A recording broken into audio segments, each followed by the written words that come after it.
Well, I'm Raleigh Finkelstein. Was born in Grand Rapids in 1933 and still am here in Grand Rapids. So this is my home. Yeah. Okay. And as far as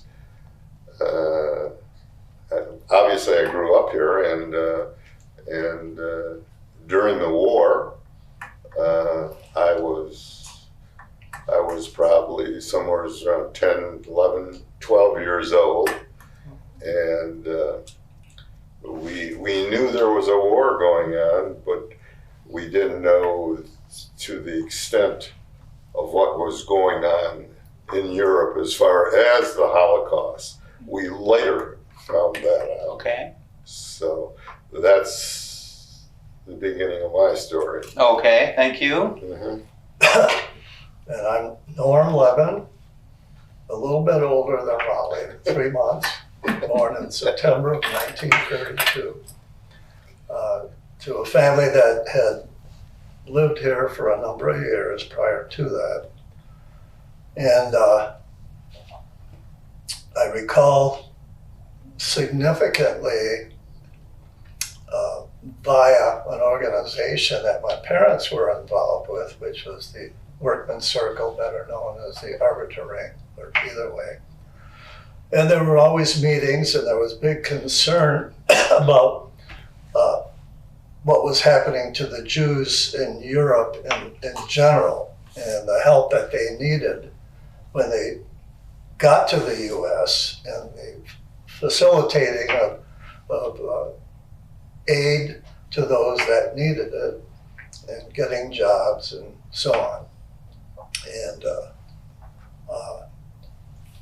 obviously in the 30s, the war was coming on, and for me there was significant communication, especially in 38, 39, and 40, when a lot of Jews were being rejected. And then the war came, and I had 2 senior brothers, both of whom went in the service early on, one in 42 and the other in 1943. One was a pilot, the other was a wannabe pilot and ended up being a tail gunner in a B-29, World War II. So that's a touch of the beginning of things happening, yes.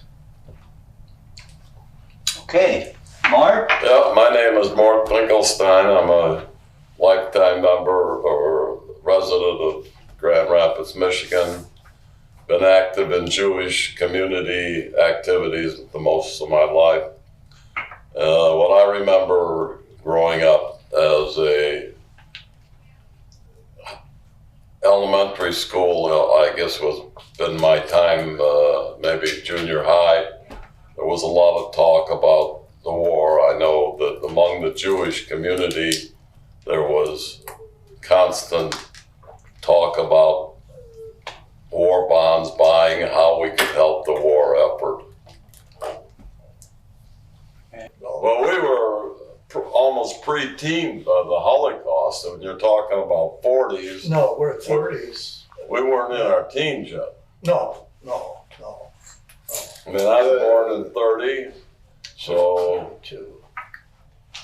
But I remember the a lot of 40s, the when crowd. the war was going, I'm 10, 12 years old. Well, do you have memories of what it was like? I remember when they had the weather school here, Yes. the airport, yeah. What was the name? What was the specialty? It was an Air Force. It was the Air Force. The what? They had the Air Force here. No, the weather school. It was the weather It was school. the Air Force. It was the Army Weather School. Weather School, yeah. Yeah, at the Pantlin Hotel. That was the Pantlin and the Row. Yeah. What was the Both point of of that? Oh, really? I don't remember the road. What was the point of the weather school? Why did they bring it here? Was there some particular reason to do that? Or? Because the weather is so great. No, I don't know that there was a reason. Probably cheap rent. They had the 2 hotels here. The Row and the Patlin, you said. They had 3 hotels. The Morton House, was that here The then too? Morton House, the Patlin, and the Row. Okay. Yeah. Mhm. Any of you And got an the idea why Mertens. the weather people came here? Why that was such a big story? I don't think weather had anything to do No, with it. no, it didn't. No, it's just the availability of. But I space. think we should, before Kyle gets going here, get an idea of what we're talking about and get a timetable. We got 1 hour. Okay. All right. No, I understand that. I made some My notes. point is, where do we start? I mean, You know, because Well, I don't know what what I remember is that my father had a clothing store on Lower Monroe, yeah. and my mother worked there. And during the war, you could not get any merchandise, and Yeah, so she took in sewing and washing. She custom sewed the shirts. You know how they wanted the shirts just to fit so way. Yeah. She did that to subsidize no merchandise and to bring in money. Mm-hmm. And I remember that. In 1948, Well, when did it start? It was in the 30s? no, Yeah. the Holocaust. No. The store on Lower Monroe. Well, they're originally on Division, and then during the Holocaust, when Depression. when you're talking Holocaust, as kids, we don't remember that. You don't remember any kind of comments from your parents or There wasn't really. I don't remember talk about the Holocaust. I don't know that this community was talking the Holocaust at that time. I don't think it was as publicized. They kept it kind of down. There were It was prison camps, war going on, but we didn't know about the Holocaust. No. You know, Roosevelt was president at that time, and he wasn't exactly a Jew lover. Right. What Well, about you? there was some significant communication about it. At least in our family, my parents were affiliated with the Arbiter Ring, the Workmen's Circle. So they were all connected with Eastern European countries. So there was a lot of communication. I mean, I recall, and I'm thinking in the 30s, and I was just a teenager, but they used to meet at my house, at our house on Alpine. But there was a lot of talk also that I remember about savings bonds and stuff. Oh, yes. There was, the Jewish community would have rallies to Israel buy bonds, but that didn't have anything to do with the Holocaust. Later on, that was all American. Huh? It was all American. American bonds, Yeah. not Israeli bonds, no. That's what I remember at this All point. right. I do remember listening to Roosevelt when we entered the war against Japan. I remember that speech that stuck back in my memory. I listened as he gave that speech when we declared war on Japan. Okay. All right. I am Jack Finn, and I'm working with the Jewish Federation now on the digital archives, and I'm also a member of Ahavas Israel congregation.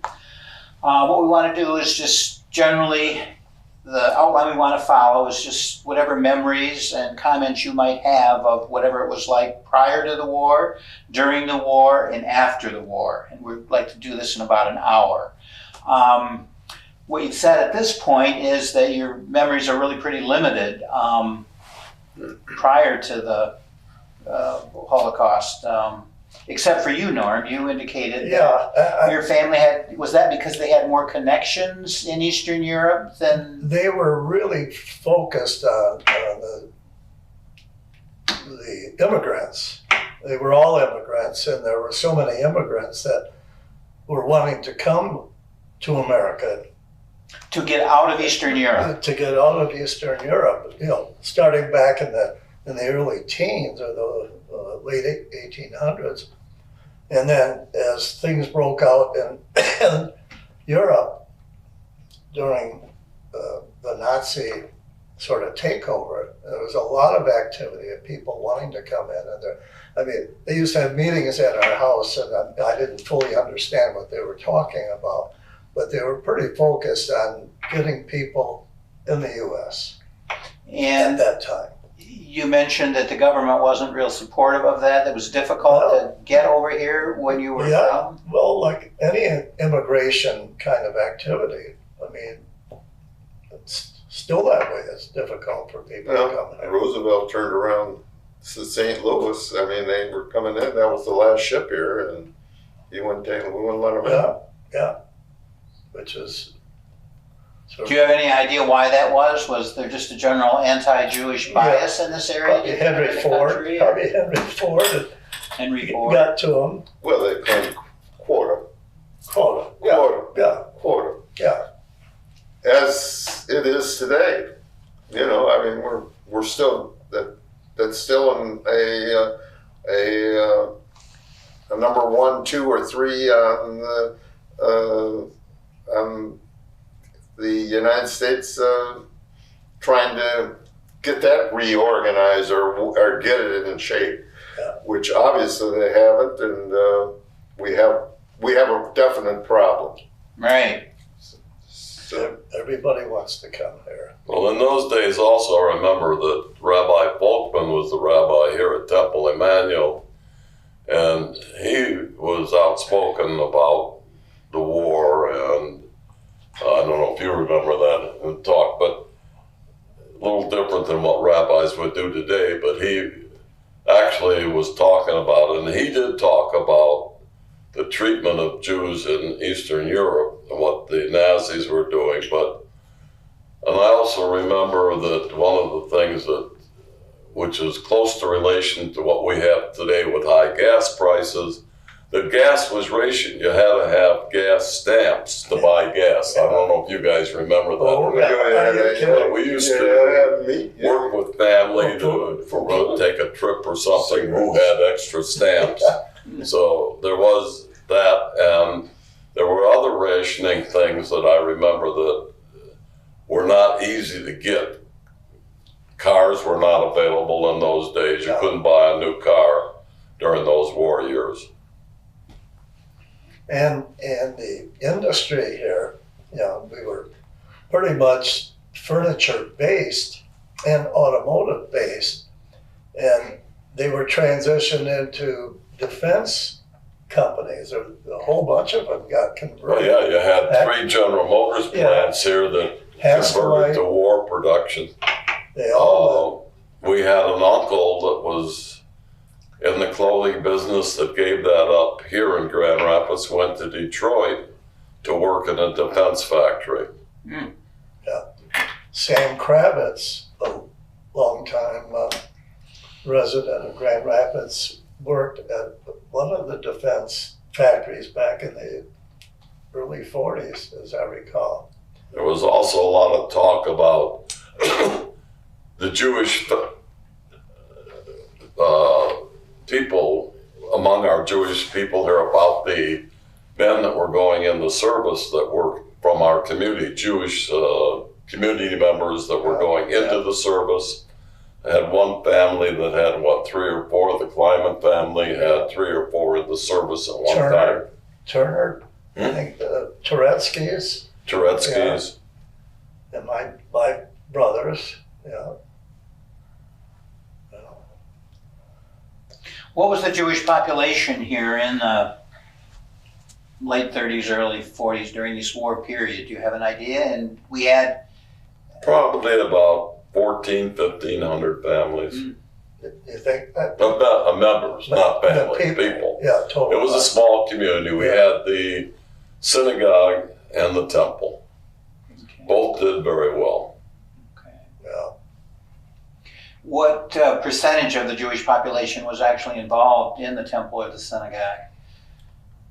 Membership. I think there was in More that temple, particular wasn't it? time, I would say that It was equal at one time. a maybe. good portion of the community, probably more than what it is today, were members of either the temple or the synagogue. And were most of them probably immigrants from Eastern Europe? That would have been the time. They would Yeah. have. Right. Yeah. All right. Were any of you in the war in the 40s? Did you?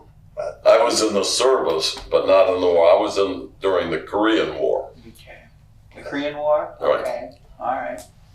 Well, once the war started, what kind of coverage was there in Grand Rapids? Did you have a greater sense at that point that The radio radio? was number pretty- one. What about the papers? The local The Papers, The local, papers, yeah. papers. The In those days, Two papers. we didn't have television, so the newspapers, the Grand Rapids Press and the Grand Rapids Herald, Yeah. were read very, while everybody was reading the headlines, and the papers were much more than what newspapers are today. And radio was a big factor. Mhm. And theaters. Everybody was glued to their radio to hear the latest news. And going to see the 20th Century Fox News or whatever it was. I remember How about Walter Winchell? in Walter Winchell. Yeah. Was he Jewish? Yes. He was. Yeah. Who's that? Walter Winchell. Winchell. Walter Winchell. Good evening. Good Father evening, Cochran Mr. and was Mrs. a- North America and all the ships George at sea. Alchis. You remember Father Coughlin? Yeah. Yeah. So Fireside chats with Roosevelt. Yeah. Yeah. To what degree did they talk about the war? Roosevelt and the fireside Everything. chats. Everything. Oh, it was all about the war. Everything. How about the Holocaust, the Jews? Was that brought up? Did you have any sense? Not that I remember. Not a whole bunch. What about within your family? Did you? I mean, was there a real anxiety and concern that? To what degree did you even know what was going on? Did you have any idea that it was? Well, we knew that the Jews were being persecuted over there. We knew that. I mean, but that's to the extent. And of course, lots of refugees the ones that did come over, started businesses, and by the way, flourished. Yeah. They did As a- very, very As a well. matter of fact, I made notes of the early Jews or families that were here in the 30s, I think. And That was kind of the second wave, though, right? The first wave would have come in the 1880s and 90s, 90s. and Yeah. then your generation was And early teens. My mother came here in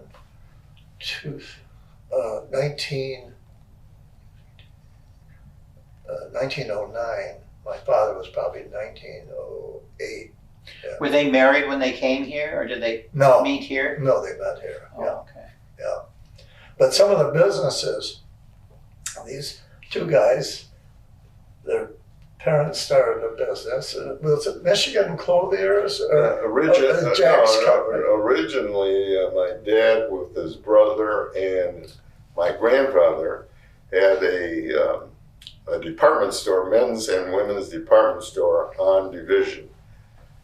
Of course, the Depression came in '29, and they lost kind of everything. And he started a little men's clothing store where the DeVos Hall is today, Jack's Cut Rate. And that was your father. My father. Then he went to, in 1948, somebody bought the building, and in 1948 he went on Division Avenue and started MC, or Michigan Clothing. Yeah. Michigan Clothing. And that's how it evolved into MC Sporting Goods. Yeah.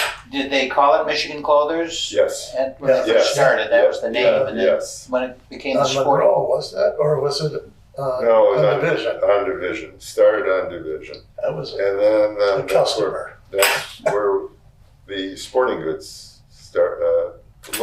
Actually, war surplus couldn't get too Yeah. much, but war surplus was coming over here quite in a lot of different aspects of whatever it was, and we started with a little war. They started with a little war surplus, and eventually evolved into sporting goods, and that's the story of MC's. Where did the financing come? Was it just family, or were banks able to? Were they helping any of the Jewish, the local Jewish? Much was family. Yeah, it was mostly family. Banks were not that My dad friendly to deal with at that time. My dad originally came. He was in St. Louis when he came from Ellis Island. Yeah. Mm-hmm. He came in. He was 10 years old, and he was born in 1907. So basically, he was 7 years old when he came here. With his family? With his family. 1907, well, before that. No, 1907. He was 10 years old. Oh, he came in 1907. Came in. Wasn't born. Yeah. Well, when you look at Grand Rapids and the Jewish community back in the end of the 30s and the beginning of the 40s, and you take Monroe Avenue, they were all retail stores, and half of those stores or more were all owned by Jewish merchants. What brought them here? Why to Grand Rapids? They came to Muskegon because of the lumber trade, but was there something in particular? They came here because of American Seating Company. That was a big focal point. Marilyn's grandfather was American Seating. Yeah. My father came here because of that. I know him well. Yeah, he owns a place. Yeah. So, interestingly, as Mort pointed out, some of the businesses and the names are still around, the people are gone, but Michigan Clothiers, my parents started L&L Tobacco and Candy. What is L&L? What did that do? Levin. No, it was Levin and Levine. It was a cousin from Detroit, Levine. Oh, really? Yeah. He supplied my parents with direct purchasing of candy and tobacco and stuff. But then you got families, the Padnos family started back then. But they were in Holland all the time. Correct. In Holland, yeah. Now they're all over. He came from the Netherlands. Is that how they ended up there? He came in from the Netherlands, and Louis Padnos. Yeah. Liberman and Gitman, which is gone, but that was a significant L&G. Joe Brown and Sons, back then, Standard Iron and Metal. It was my uncle owned that. Berman Brothers. Wolverine Hyde, Art Schechter. More work there. Oh, really? I worked for Art Schechter, right? And Abe Drazen, who Wolverine Hyde. Where was Wolverine Hyde? On Front Street. On Front Street. And the hide, what were the hides that they were? Animal hides. But It what- stunk. He bought the hides from the meat packers and farmers. He started the curing practice because I worked there. My first job was working for Art, and he gave me a job, and another Grand Rapids young man, Bert Epstein, we unloaded a railroad car of salt where we shoveled it into a wheelbarrow, shoved it up to a ramp, and for unloading that, which took us 2 days, we got $15, which we split. Yeah. Now, was it basically cattle, the hide then you're talking about? Cattle. Then they shipped it to a tannery. Okay. Well, they didn't do the tanning there. Huh? They didn't. No. What they did was just the raw hide came in, and we salted it, I remember, wrapped it, and then it was shipped out. They didn't do any curing of hides. No. About what time period was this that you worked there, Mort? Yes. That was probably 40s. 46, 45. Okay, so the war was over then. Well, it was just ending. Right. Just ending. Okay. Then there was American Bakery. That was a long term. That was Julius Marx, wasn't it? Well, before that, it was. Rockville, remember him? But during the war, I mean, we knew there was a war going on because many things that we were used to buying, we couldn't buy anymore. I mentioned the gas issue. Clothing was almost impossible Cigarettes, to buy. how about cigarettes? There was food shortages. So people were suffering. Everybody was doing whatever they could for the war effort. It seems to me that the whole country turned to war production. Nothing else was being Victory manufactured Gardens? other Victory than what was Gardens. necessary Victory to sustain the war. Victory Gardens. Yeah. Remember? I had a Victory Garden. Now, what does that mean?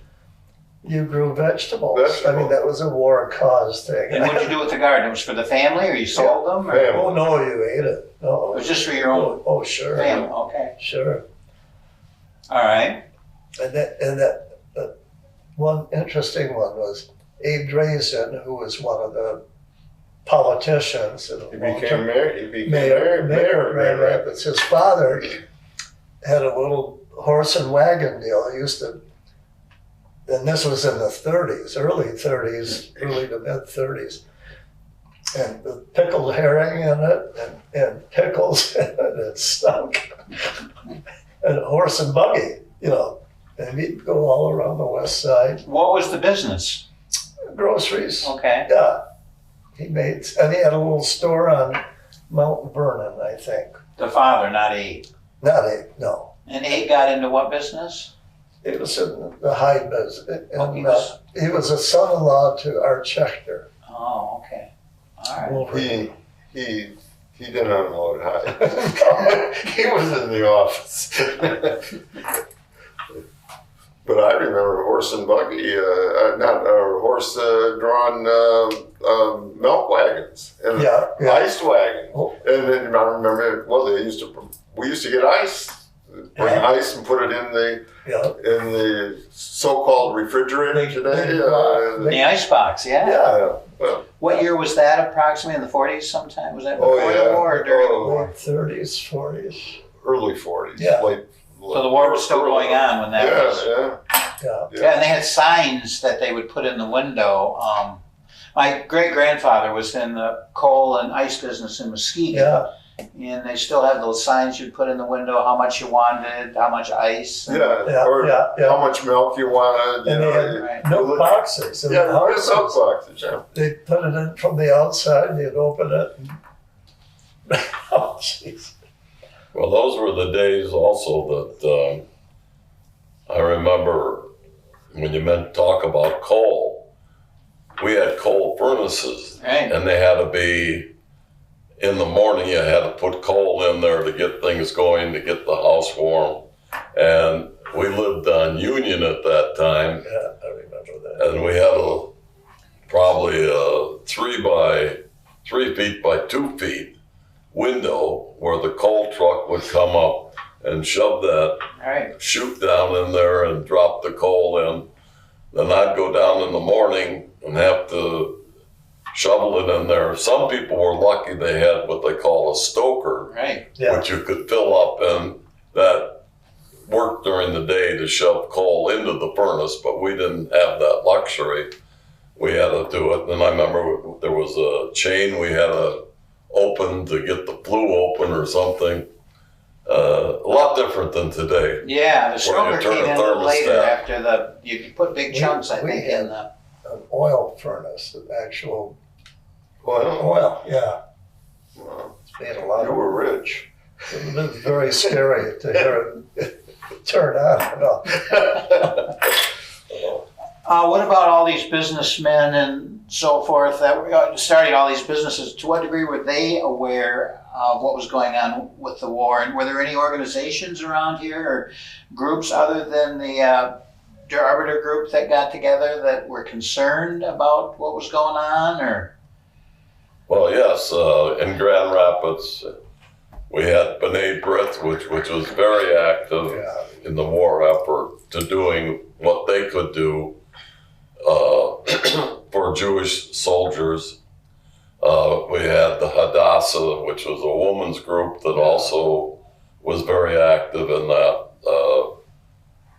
And again, as I said, we had constant drives for war bonds. People would buy $25 war bond. That was a big deal if you could buy one. Yeah.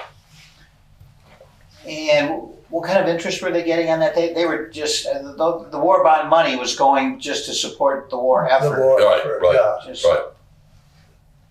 I don't remember And they were any discounted. causes that were strictly Jewish, that we were raising money like the Federation does now for Jewish causes. We weren't Yeah. doing that in this community that I can remember. Mm-mm. We did after the war when Yeah. the Jewish community, in 1948, when the Israel, Just keep talking. when the Israel state Oh, I got it up was there. I got founded. it. Yeah, So then we had the Israel bonds, yeah, Okay. yeah. and that was a big movement. Oh. Yeah, Well, now, what year did the Israel bonds start? 48. 48 was Yeah. Well, that's Israel started. That's when Yeah. that's beginning of the state of Right. Israel. Yeah, Right, That's when it was founded in 1948. right, right, okay. Other groups of your parents that were involved in any other kinds of things that you can remember of? there was a group called Yad. I think your mother was in it. My mother was. I don't even know what it. Yeah, At that name sounds time, familiar. our folks just raising the family, making a living, Yeah, that was a full-time job for them. It was tough. And especially during the war in my dad's business, it pretty much put him out of business where, again, we talked previously about the weather school that was here. There was a government weather school, and they were billeted at the Pantlet Hotel, which is the Amway now, and the Morton House, which is down on the corner. But again, they marched up and down Monroe Avenue, the soldiers, between the two hotels. And again, as I said, the majority of those stores were all owned by Jewish merchants. Mhm. There were all the clothing stores were Jewish. There was Barney Katz, Morton. Abe This is the Katz. same thing in Germany. You guys All remember the- that? all the- Yeah. Barney Katz, Abe Katz. These were all merchants. And who was the Klein, Bill Klein. in the Morton Huh? house? Lieber. No, No, Bill Klein came after the war. Lieber. Lieber. Paul Lieber. Yeah, he was the president of their town. Paul Lieber, yeah. Yeah, he was the Morton. That was the Morton. Yeah, the Morton's Morton's men's men's store. Yeah, yeah. What about, was there a Friedman too? Archie Friedman or something? Was it? Well, they were in the cleaning business. Okay. They were, No, Archie Friedman, his father, he was, they were in the clothing business too. Who? Friedman. no, the Friedmans also were in the Oh, they were in the window. building cleaning business. Yeah, Yeah, the They one were that. partner with Lloyd Whitman. What? Yeah. Lloyd Whitman. Didn't they have had a a- clothing store though too? Who? Friedman? Yes, yeah, that's a different, it's a different. Yeah. Different family, okay. Same name. Okay. What about anti-Semitism at that time? Did you pick up much sense of that? I mean, you all went to public school in Grand Rapids, right? Yes, yeah. During the, Not anti-Semitism as much as Christian reform didn't understand Judaism. I remember somebody making a remark, well, if you're Jewish, where's your horns? So anti-Semitism as we know it today was not a factor, but there was the factor that we were Jewish, and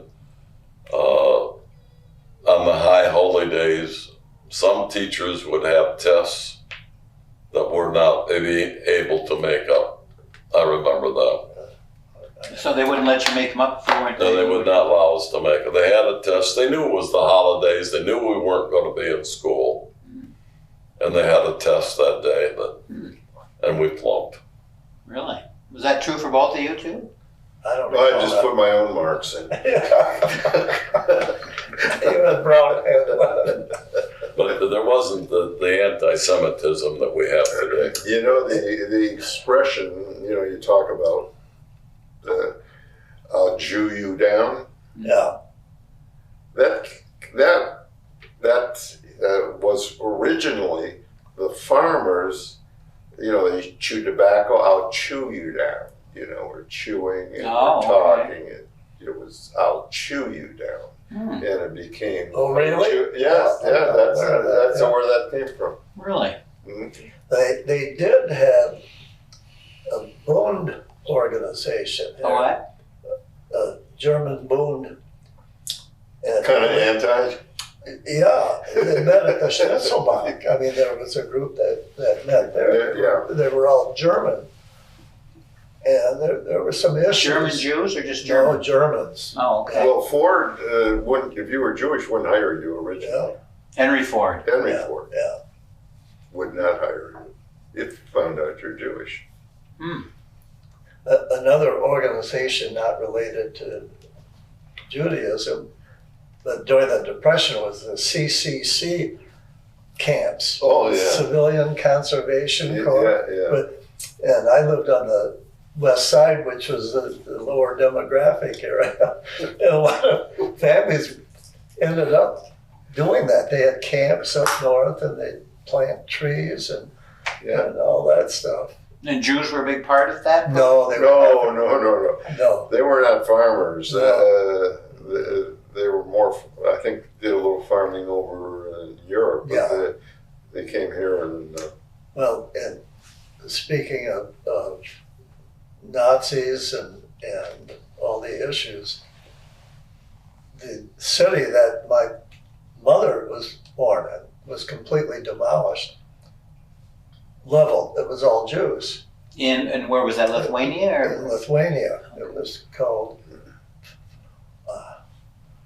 Volkaviskas. I got a whole history thing of it, and of an old map of the city and some pictures of it, completely leveled and rebuilt. In about what period would that have been? About what time period? That was in the late 30s, early 40s. And Is that Vilnius? Is that? no, that's a different city. Okay. No, Volkaviskas was, What is it now? I mean, what's the area? it's called that. Oh, really? Yeah, it's rebuilt. Yeah. But no Jews. No Jews. Oh. So was your mother in contact with the family that was still Yeah. there during all this? Some family, not very much. Most of them. No, most of them were Oh, killed. Well, Well, they they were in the Holocaust. those that stayed got killed. That's pretty simple. Yeah. But you two know, did you even have relatives that you knew were in Europe at the time? No. Did you No. you did, but you didn't have relatives that, I mean, you didn't have uncles or aunts that you had any communication? My dad came over when he was 10 years old, so, Yeah. you know. My mother was 13. I had a cousin, and a female, highly educated, was a chemical engineer, but affiliated in the Russian complex, and I don't know what country, but she came here. My brother and I wanted her to move here. We were going to sponsor her. She didn't want to come, and this was post World War II, but highly educated and had a good job. Why didn't she want to come? She was from. She was used to living there, and not in Germany. This was in Russia. Mm. So, and she'd be my brother's age. She'd be like 100 now. Mm. Yeah. Okay. Going back to, you were talking about anti-Semitism, there was a period of time in Grand Rapids that country clubs would not let the Jews, Yeah. would not accept Jewish members. And they had a process of blackballing different people. Yeah. So Yeah. the that was- people that could afford to belong to a golf course or golf club either had to belong to a public club, or there was Sunnybrook accepted Jewish, and I think Indian Trails. yeah. that's Two of right. those were the Public. Cascade and What Kent was the other Country one? Club? Kent, Kent. Green Ridge, which was what before Greenridge? What was the original name? that was Greenwich. Was it Originally, Greenwich? yeah, In yeah. Blythefield. Okay, Right. they would not accept. No. There were no Jewish members, Kent. and the Peninsular Club downtown was also Right, anti-Jewish. yeah. As a matter of fact, I was a member of Grand Rapids Country Club, which became the Elks, as was Cousin Bill. We were members and very active, and there were quite a number of others. Then the Elks bought it. We got blackballed. Oh, really? Flat out blackballed. So what happened? What do you mean by blackball? What did they just set Well, your it membership It was down? a different entity, and you had to rejoin, and we attempted to rejoin, and we both got blackballed, and we joined Sunnybrook. And Sunnybrook was just starting, and they were accepting of it. What did they say? I mean, you had an application and they just sent Yeah. it back and said, we don't want you? No, we got our, They were full, or we're full. we'll accept it. I mean, they were nice about it. There wasn't, but it was also very clear that you're not wanted. Okay. Yeah, I don't know quite how they handled it. To tell you the truth, I don't recall. You know, Well, your club at Blackfield, how many times did they blackball Art Silverstein? a lot. 3 or 4 And times. LD, Huh? I think, Did they? and Okay. Lloyd too. So even some of you guys got in. Well, I got in. Others were not allowed. I got in because I was building our warehouse, and he was he was the president of Blythefield. Well, Beckering. No. Well, he was president of Blythefield at one time. Let's see. At one time. I'm talking about the old man. Oh yeah, Earl. Earl. Oh yeah. Yeah. No, this was Wolverine. Wolverine. Builders. Yes. Yeah. And what I forget his Yeah, name. I know who it is. But he was a gentleman, and of course he built our facility, and he asked me, "Why don't you join Blythefield?" And I said, "I think that could be a problem." He said, "What do you mean?" And He said, I'll take care of it. he said, "You'll get in. You won't have a problem." And I did. And that was 40 years ago now. So, and I had a problem at Cascade. I was going to join Cascade. I was going to buy one of the houses across the street, and Jerry Koistra, whom I went to high school with, I approached him and I said, "Jerry, I don't know whether I can get in here. You can get in here." Turns out one of their members, I don't know, was a board member, tried to blackball me, and he said, "No, you're not going to blackball him." I got in, and then I decided not to build. Well, you wouldn't have a hard time with the name Levin. It would be a little more difficult with Finkelstein. No, nothing is. It's about even. It's about even. Yeah. So it was based primarily on your name. I mean, if it was a typically Jewish name, you're going to struggle a little bit more. But if it's not, Well, they would check it out very They would. closely. Well, they would. They also knew even if your name was Brown Yeah, or What's Smith, your They knew religion you were- affiliation? yeah. your affiliation. Just a little line. Yeah. or where do you go to church? Where you go? Church. No, I don't.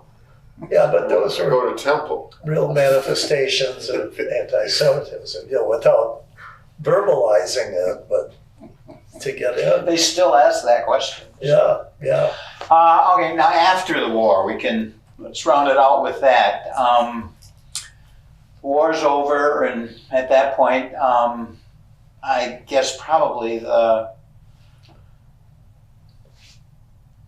whole idea of, what happened, I mean, the calamity, the huge problems and all, people must have learned how many Jews and others had been killed, and From 18 million to 12 pretty fast, I mean, numbers-wise. so was there talk then once in the temple or the synagogue? I mean, once you found out the whole story about how many were lost, did families talk about that? And you were older then, younger, but Yeah. with Well, people in school, with you? Did you?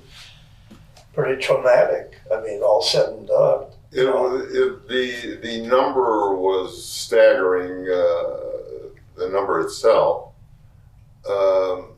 It was the Holocaust. It was the Nazis, the German Nazis, and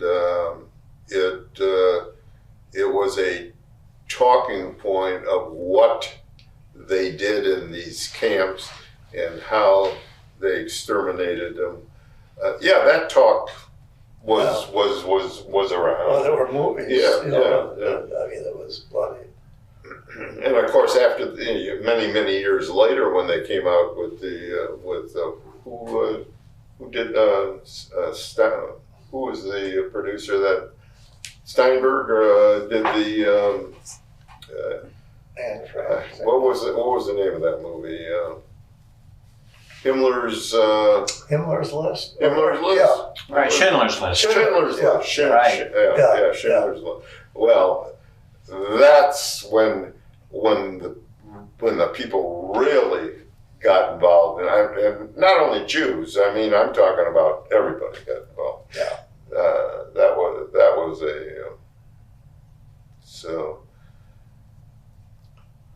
That's when the Holocaust really became the Holocaust. I mean, in the Grand Rapids area, more so, there was more talk about it after that movie, but it was a well-known entity of the time after the war, definitely, because it was out there.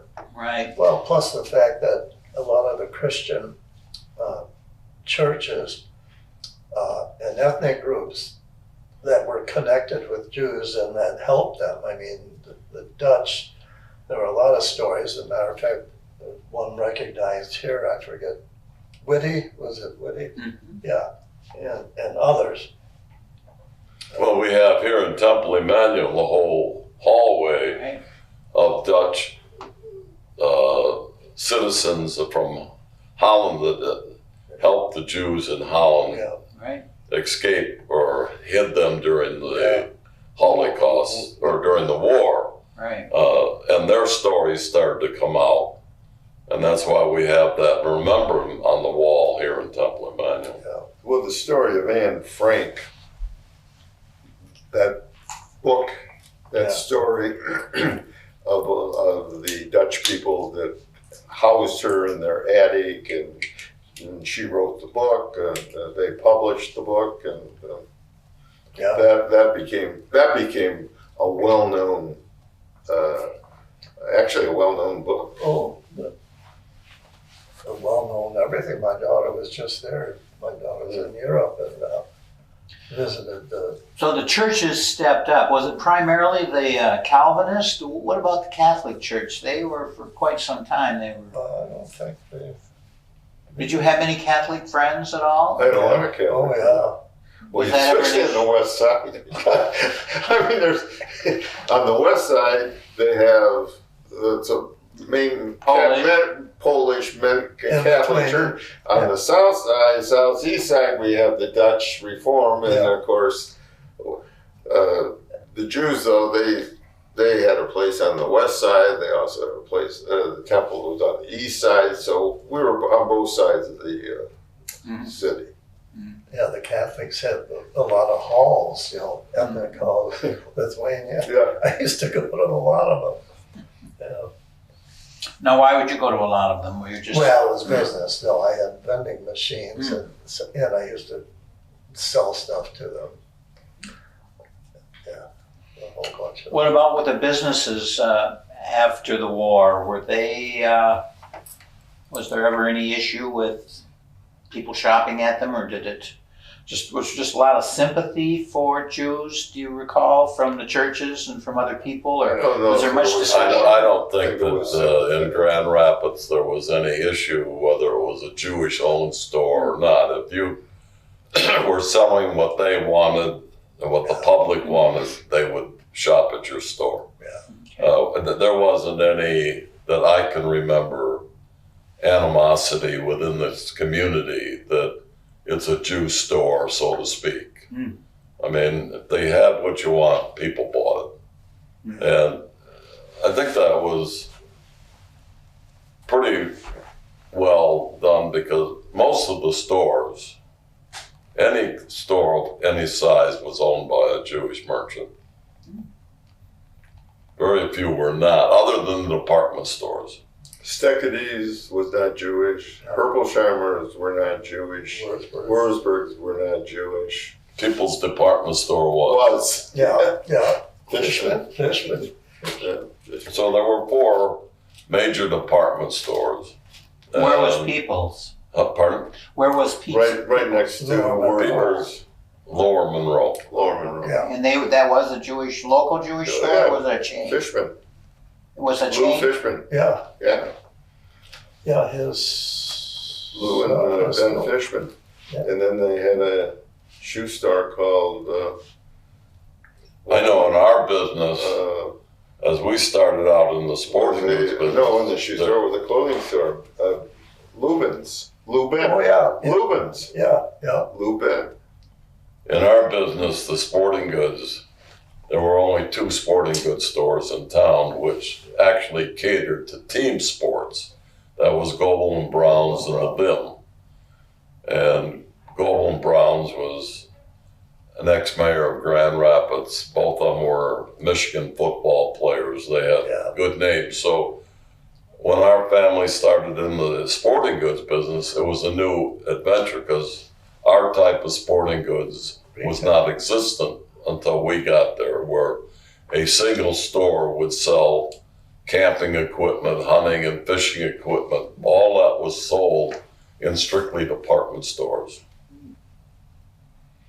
So you specialized in that? We specialized in the complete line of sporting goods, which was a fight, because there were manufacturers that didn't want to sell us because they had established businesses with these 2 Wurzburgs and Herpelsheimer's. Had nothing to They do with both had big sporting goods Had departments. nothing to do with being Jewish, though. No. It's that they had established lines in other places. But we soon figured out a way how to get around that. Yeah. Now, you started the sporting goods, but it was the 3 brothers started the sporting thing No, our after? business was, when I came back from the service of the Korean War, we were basically a clothing store. Then we started buying a little surplus.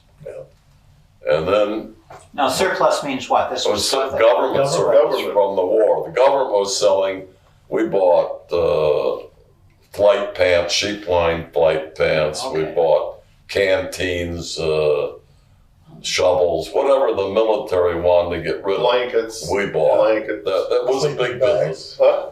Sleeping And at bags. that time, there were No, 5. No. Sleeping bags is all commercial. At that time, there were 5 surplus stores in Grand Rapids. And that's what that meant. Surplus was the government surplus Government. from the Yeah, wars. yeah. Oh, Government. interesting. The what? Government surplus. What surplus means government. Government Yeah, surplus, yeah. war surplus. Yeah, This is yeah, all goods from that's obsolete. The government need to get rid of. In Grand Rapids, there were 5 surplus stores, all owned by Jewish merchants. Yeah. Our company Absolutely. was the second largest. There was a company called Main Surplus, owned by a gentleman by the name of Mort Epstein. Marty. We're the only one that flourished out of that 5 stores. They all other went out of business. But I think, as I remember back, our big turning point, because we were buying sporting goods from a jobber, Michigan Hardware, which is on the S curve. You can still see the old name, Michigan Hardware.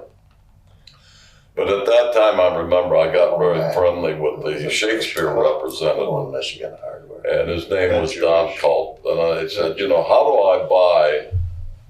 how do we buy direct from Shakespeare? And he said, well, if you can come up, and I remember this distinctly, if you can come up with a $2,500 order, I can ship you direct.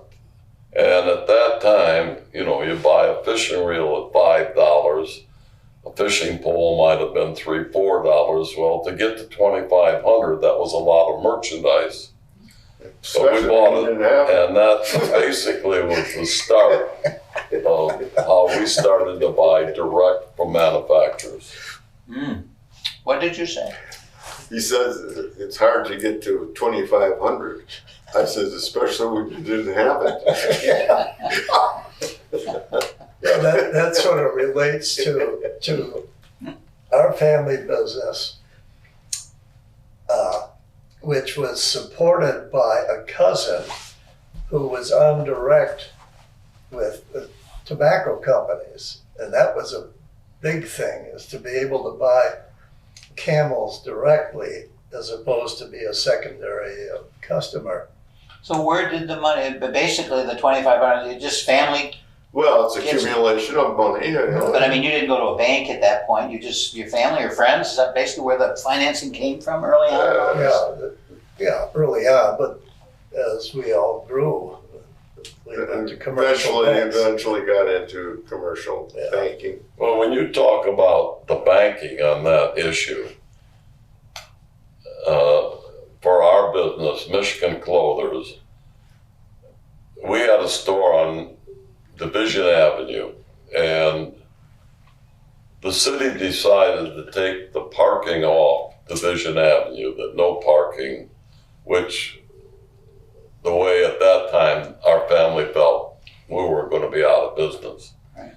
We had bought a piece of land out in Standale, which we decided we better build them.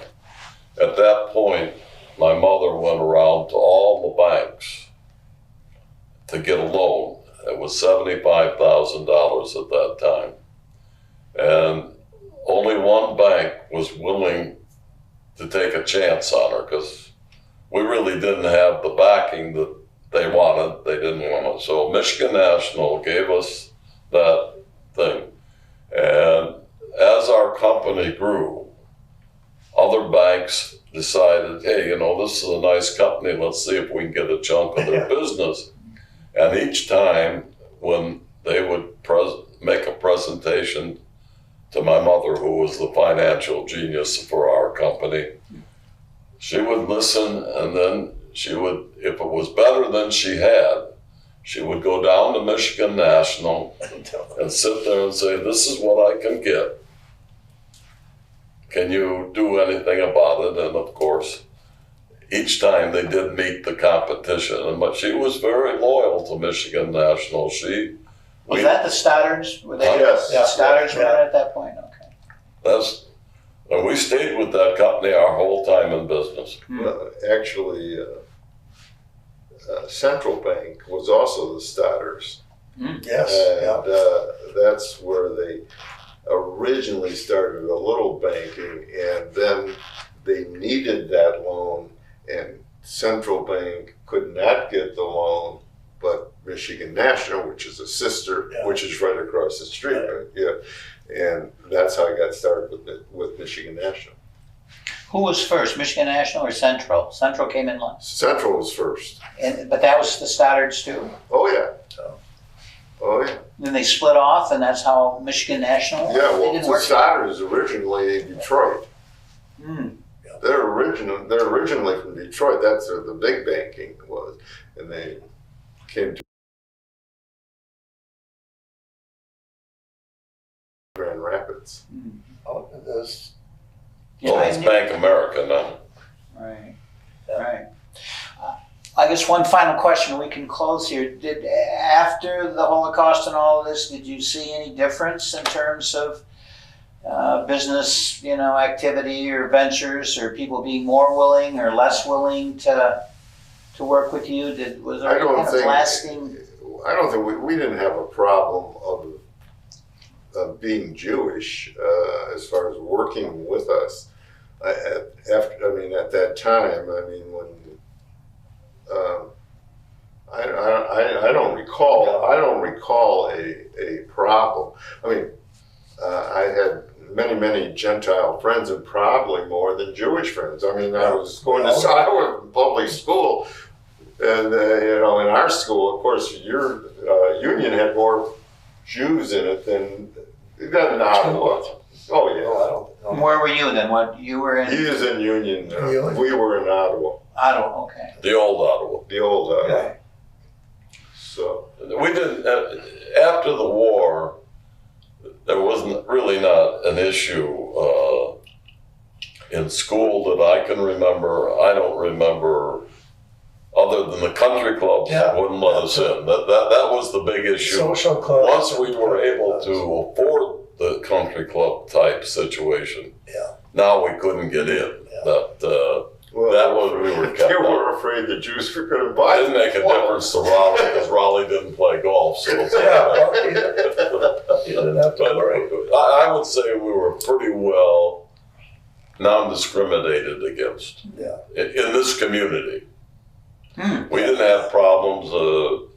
Salespeople that were calling on us business-wise, the fact that we were Jewish didn't make a difference. A lot of them knew it, but I don't think it really never came up in conversations that I can remember. And you really probably weren't overly observant back then either. Did you keep kosher and Shabbat and all that? No. Oh, sure. Ooh. Yeah, you did. Oh, He still does. no, yeah, you still does. Yeah, he's very kosher. I like Jewish delis. That's my absolute favorite. That's how you're Jewish. Right? That keeps me. That's right. It used to be a Winer's up there on Fulton Street. Yeah. Right. So, Are you from Grand Rapids? Muskegon and Grand Rapids. I remember when I first went away to Michigan, and some Jewish girls down there, they wouldn't even talk to you until they knew you were Jewish. But many of them told me that they just went to Jewish schools in Chicago and Jewish country clubs. Their family they had no contact with anybody who wasn't Jewish. Yeah. And that was, back in the 70s, I guess, when I was there, whatever. So, anyway. As we grew up in the community, the lucky thing that kept most of us was AZA and BBG, the youth organization. Oh, okay. Yeah. Because if it wasn't for that, I don't think the temple kids and the synagogue kids would have melded together. No. But in those days, it didn't make a difference if you belonged to temple or synagogue. If you were Jewish, and a boy, you were an AZA. If you were a girl, and we met down on Front Street at the old Talmud which was a facility owned by the synagogue. But every Sunday we would go there and we would have a meeting for the boys, and then the girls would have their meeting. If it was the summertime, we'd go up to Lookout Park, have a ball game. The guys would play and the girls would cheer us on.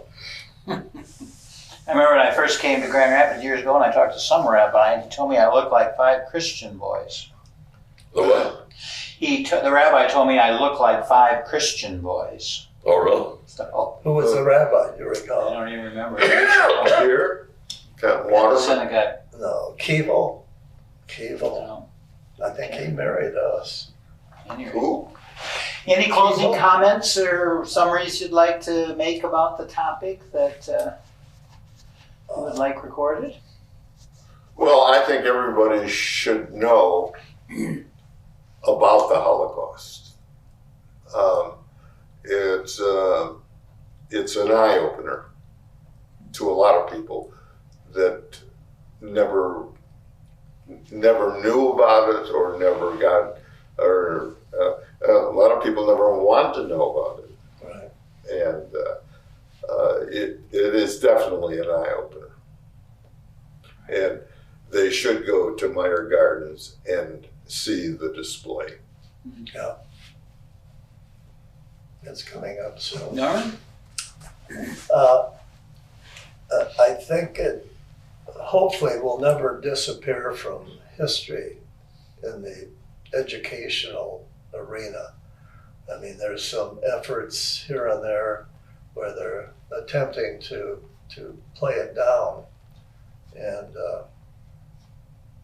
I think it's very important that it remains a real focal point, not only of issues with the Jews, but the blacks and the browns and whatever else, many of those who are being persecuted through the years. So I think that's probably the most important single thing right now. Yeah.